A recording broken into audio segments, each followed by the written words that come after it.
Halo bro, jumpa lagi bersama saya Bang Ucup di channel Ungustor. Dan tentunya di video kali ini kita akan mereview sebuah SSD atau solid state drive yang tentu saja kalian bisa lihat yang ada di depan kita kali ini, yaitu SSD dari Phenom RX. Dimana untuk SSD dari Phenom RX ini kita beli kemarin sekitar 2 mingguan yang lalu, dan untuk harganya sendiri ini juga cukup murah, yaitu di kisaran sekitar 180 ribuan. Tapi kalau kita bandingkan dengan beberapa brand ya, kalau SSD ini kan brandnya saat ini sangat banyak dan juga harganya sangat murah-murah. Kalau kita compare dengan brand-brand lain ya mungkin kurang lebih sama dengan seperti EYOTA, RX7, dan juga ada DST, Phenom RX yang kapasitasnya yaitu 128 GB dengan form factor NVMe. Ini harganya masih di bawah 200 ribuan. Jadi kalau kita membeli SSD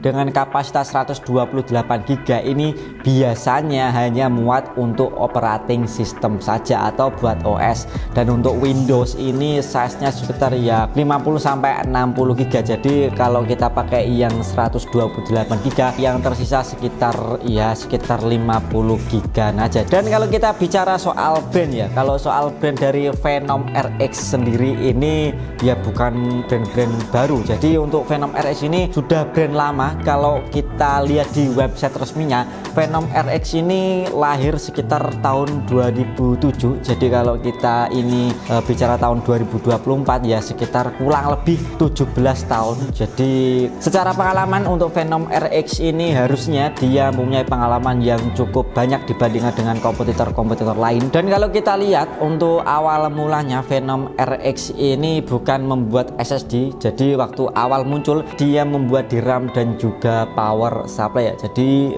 semakin kesini semakin berkembangnya waktu dan juga berkembangnya zaman, dia membuat beberapa part PC ya, seperti ada casing, ada power supply, ada juga SSD, ada juga motherboard, dan masih banyak lagi. Kalian bisa cek langsung di website resmi dari Phenom RX. Tetapi sayangnya untuk website resmi dari Phenom RX ini sendiri juga nggak terlalu lengkap ya untuk informasinya. Waktu kita cek untuk SSD ini juga nggak terlalu lengkap untuk spesifikasi secara detailnya, antara NAND flash yang dipakai, controller, dan juga lain sebagainya, ada TBW, MTBF, dan lain kita tidak bisa menemukan di website resmi Phenom RX. Lanjut kita bahas sedikit tentang komponen yang ada di SSD Phenom RX ini. Untuk harganya sendiri ini kan cuma 179.000 atau 170.000. Jadi untuk SSD yang murah-murah atau kelas budget, kelas kere-hore, tidak ada yang namanya DRAM cache. Dan untuk controller yang dipakai oleh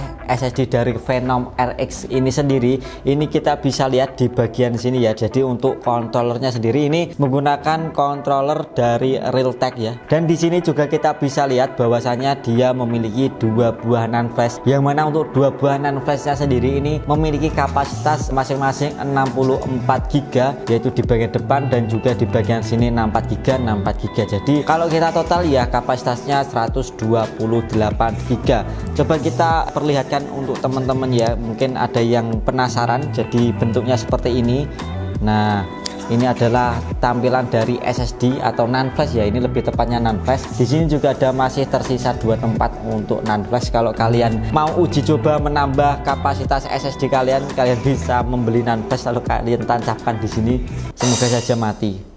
Bercanda ya guys, jadi tadi itu hanya intermezzo saja. Kita lanjut aja lah. Oke, kita lihat untuk spesifikasi di bagian kemasannya. Dan untuk spesifikasinya memang nggak terlalu detail. Jadi untuk rate-nya yang diklaim oleh Phenom RX sendiri ini di angka 1900 MB per second. Selanjutnya untuk rate-nya sendiri ini kita bisa lihat bisa sampai 1700 MB per second. Oke, daripada kita banyak bicara, langsung saja kita masuk ke bagian performanya. Nah, yang pertama kita uji kecepatan baca dan tulis. Jadi untuk kecepatan baca tulis di Phenom RX ini diklaim bisa sampai 1900-an, dan juga untuk rate-nya sendiri ini 1700. Apakah iya? Nah, di sini kalian bisa lihat untuk kecepatan SSD read and write-nya sendiri kita pakai Crystal Disk Mark dengan preset 1 GB dan untuk RAID-nya sendiri ini hanya tembus di angka 1162 MB. Selanjutnya untuk URAT-nya sendiri ini agak lebih tinggi, yaitu di angka 1273 MB/s. Dapat disimpulkan bahwasanya tidak semua yang ditulis dalam kemasannya sendiri ini sesuai dengan realnya. Ini cuma di 1162, dan untuk URAT-nya sendiri ini realnya cuma di 1273, dan ini pengujian secara sintetis ya. Dan lanjut kita menggunakan preset yang agak lebih besar lagi, yaitu menggunakan preset 2 GB. Nah, di sini ada sebuah peningkatan untuk RAID-nya sendiri ini berkisaran di angka 1227, sedangkan untuk URAT-nya sendiri ini di angka 1257, dan untuk suhunya sendiri ini juga di kisaran 52 derajat Celcius. Memang untuk kalian yang mau membeli SSD dari Phenom RX ini, yang bisa menjadi pertimbangan adalah di bagian suhunya. Jadi untuk SSD Phenom RX sendiri ini kayak kita tadi untuk tes tidak menggunakan heatsink, dan suhunya sendiri ini tembus di angka 52,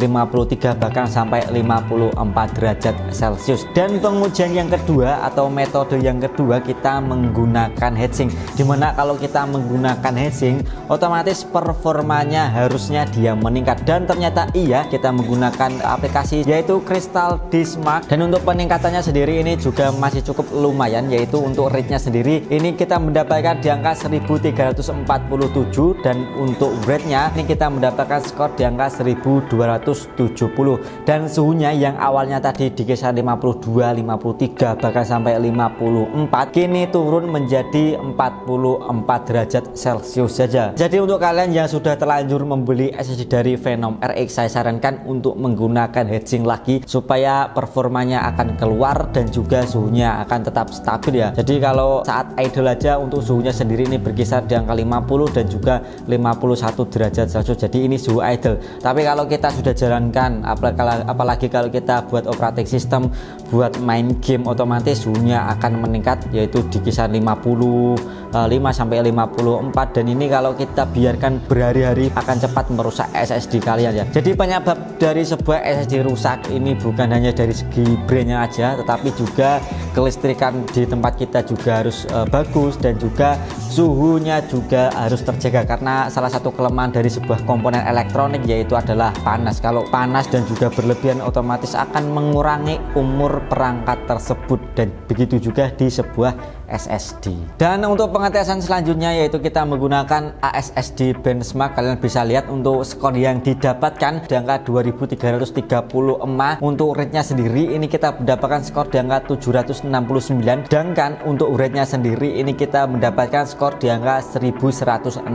Kalau kita bandingkan dengan SSD yang kemarin kita review yaitu Kyokensen, SSD Phenom RX ini sebenarnya masih lebih unggul dibandingkan dengan SSD Kyokensen, dimana kalau kita bicara soal harga hampir kurang lebih sama ya. Jadi untuk Kyokensen kemarin kita beli di angka 185 ribuan, Phenom RX ini jauh lebih murah yaitu di angka 170 ribuan. Tapi di pengetesan SSD benchmark ini kita mendapatkan skor yang lebih tinggi di SSD Phenom RX. Nah, untuk pengetesan copy data di sini kalian bisa lihat ISO-nya sendiri kita mendapatkan duration selama 1,17 second, dan untuk programnya sendiri ini 1,59 per second, dan untuk gamenya sendiri ini 1,28 second. Dan selanjutnya kita tes menggunakan Auto Disk Benchmark untuk mengetes I/O nya. Jadi kita bisa lihat dari chart yang dihasilkan memang tidak terlalu stabil di beberapa pengetesan file, seperti file 256 kbps dan juga ada 512 dan juga 1 MB.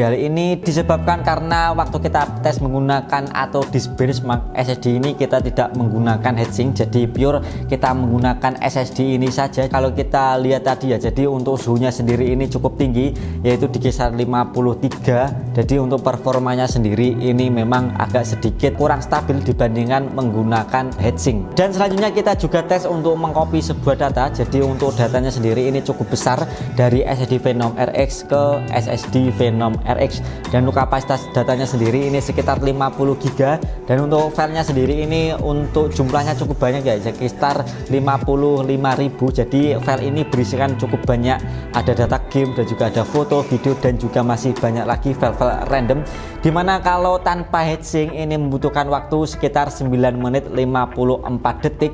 Sedangkan kalau kita menggunakan heatsink saat kita mengcopy data yang sama ini lebih cepat, yaitu sekitar 9 menit 24 detik. Selain kita juga bisa meningkatkan performa, kalau kita menggunakan heatsink juga kita bisa memberikan umur yang lebih panjang dan juga lebih awet di SSD Phenom RX ini. Oke, begitulah pembahasan kami tentang SSD dari Phenom RX, dimana untuk SSD Phenom RX ini ya bisa menjadi salah satu pilihan kalian untuk yang mau upgrade dari SSD SATA ke SSD NVMe atau dari harddisk ke SSD NVMe. Apalagi kalau kita bicara soal harga, SSD dari Phenom RX ini bukan yang paling murah ataupun bukan yang paling mahal ya. Kalau kita bicara soal yang paling murah, ini sebenarnya ada beberapa merek ya, seperti ada RX7, EOTA, DST, dan juga masih banyak lagi yang harganya juga selisih sekitar 10.000, ada juga selisih sekitar 15.000. Dan untuk dari segi penjualannya, untuk SSD Phenom RX ini juga nggak terlalu banyak yang cari atau terlalu laku. Kalau kita lihat di salah satu e-commerce atau marketplace, untuk barangnya sendiri ini terjual sekitar 100 atau 200